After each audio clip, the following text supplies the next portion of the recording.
Hello there, beautiful humans. Melinda Joy, Crossroads Storyteller here with a video response to Marlene Theresa.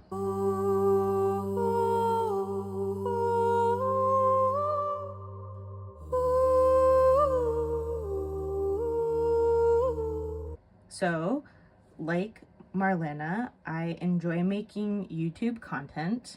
I absolutely enjoy sharing all of the nerdy things that I'm engaging with because if nothing else, I am a tarot nerd. However, I don't get to make nearly as many personal videos as I dream about making. And part of that is because I am a mother of two small, beautiful, but rambunctious children.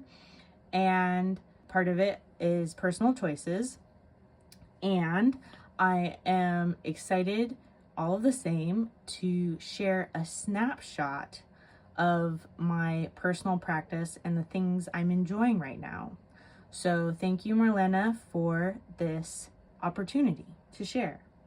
And of course, I'll include Marlene's video in the description.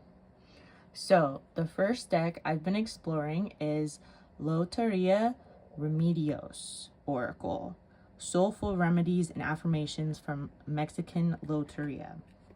So, fair warning, Spanish and Spanish pronunciations are not my forte.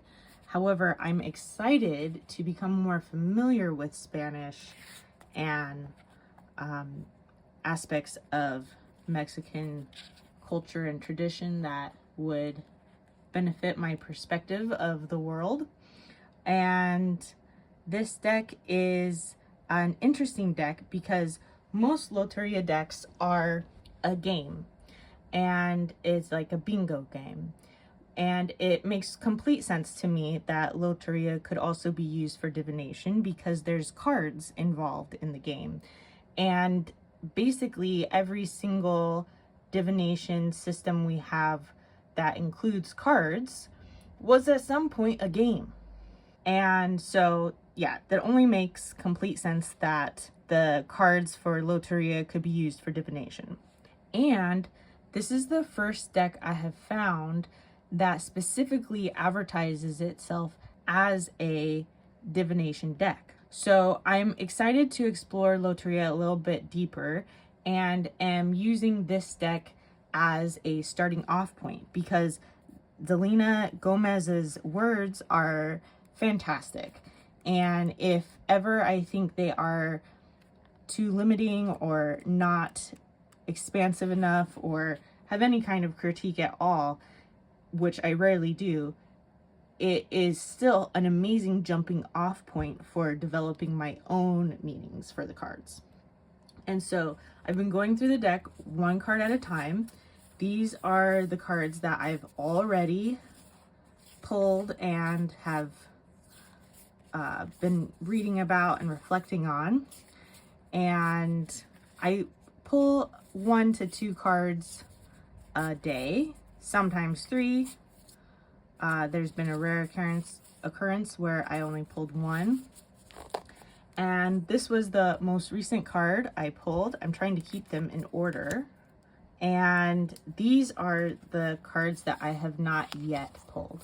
So you can see that they are definitely inspired by the original El Gallo format of the Loteria, but they've been expanded. The images have been definitely made larger. I was shocked by the size of this deck, and they've been filled in with lots more details. So I think it would be super cool to at some point do a deep dive into Loteria via my YouTube channel. And I definitely want to understand and know the system more thoroughly before I do something like that. So this is a really good sort of jumping off point into that potential adventure. The next deck I want to show you is the first Occult Tarot by Robert M. Place. And I have not started using this deck for divination. So far, this has been an exclusively study deck. And I am super excited by all things occult and all things history. So it only makes sense that I would enjoy Robert M. Place's take on Comte de Mellet's deck.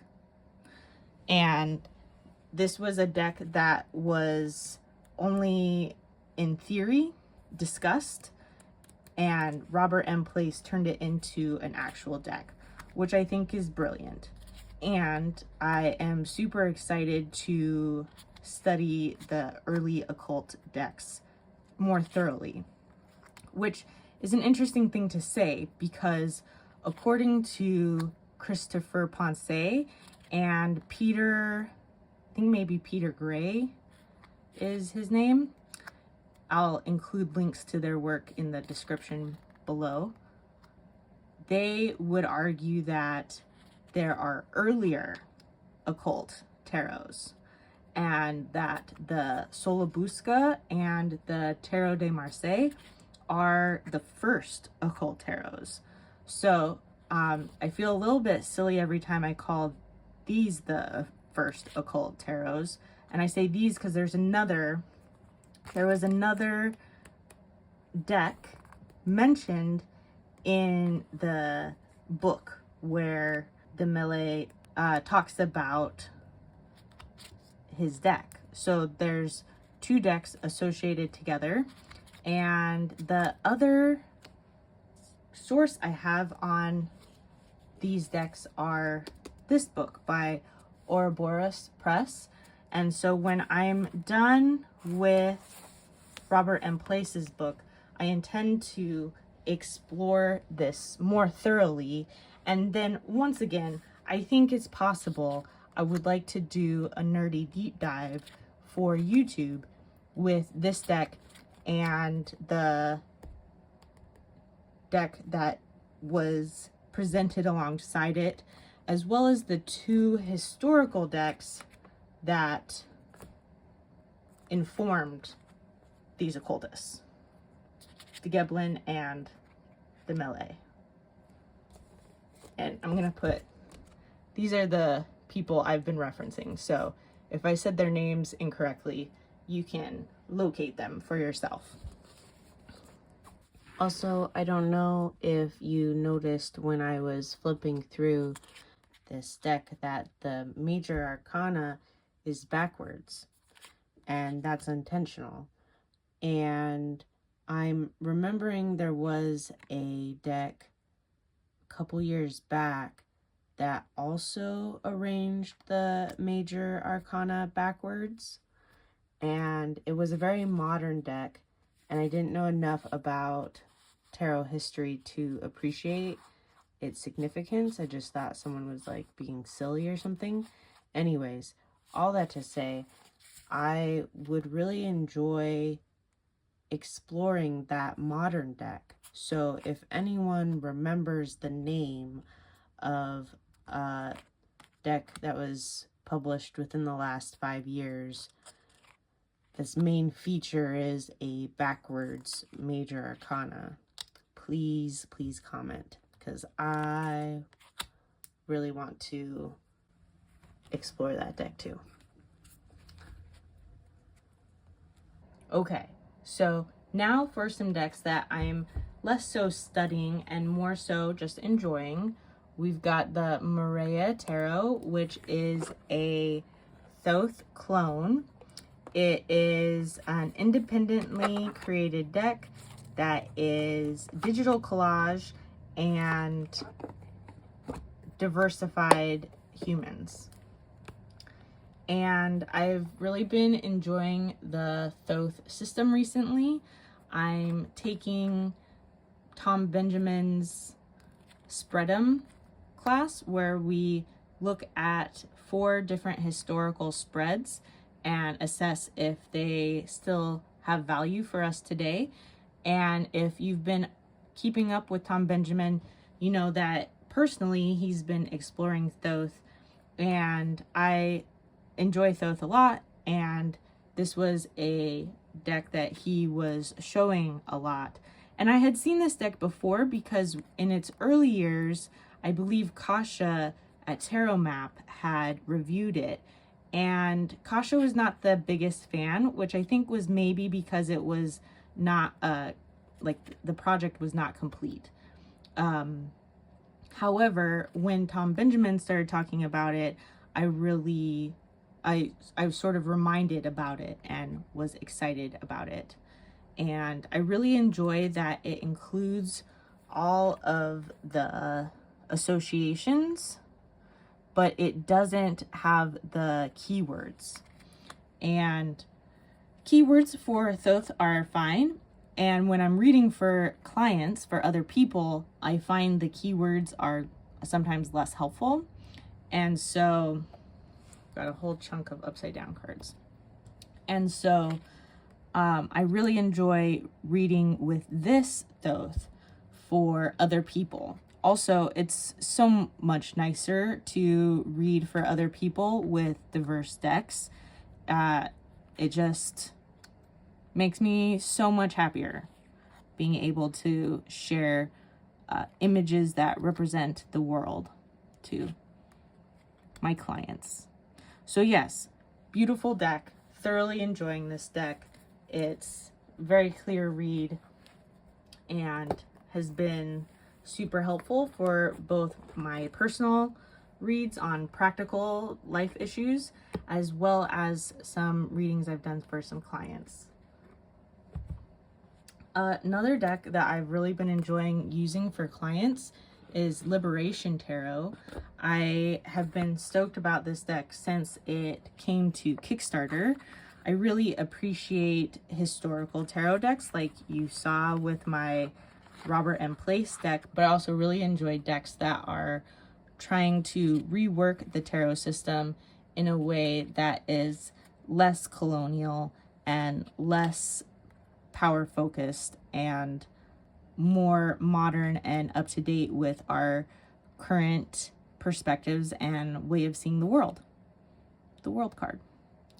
And I don't usually go for decks that are created by a variety of artists. This is my very first deck of that nature. And since one person did each suit, one person did each major arcana, and then one person did each of the 4 suits. And because of that, the 4 suits have a really beautiful consistency that makes it all worthwhile for me. My only complaint in this deck is the inconsistency with the court cards. This is my favorite of the courts, the Vessels suit. And I really enjoy the historical or just modern representations of the people, but some of the other, like this one is also a court card and it's a significantly different vibe. So that's the only complaint I have. Otherwise, I'm absolutely relishing in this deck. I'm receiving super cool readings for myself and for others. It always takes me an extra moment to think about it before I interpret it, but I also appreciate that journey of thinking I know something and then discovering that it's not about what I know, it's about what's coming through. So yes, absolutely relishing in Liberation Tarot and PM Press in general. I last year purchased quite a few books from them that I thoroughly enjoyed. And also they have one other tarot deck by 8th House, and that is enjoyable too. So last deck is the Align Heart Affirmations deck by Kimberly Tsan. And Kimberly makes some really fantastic creations.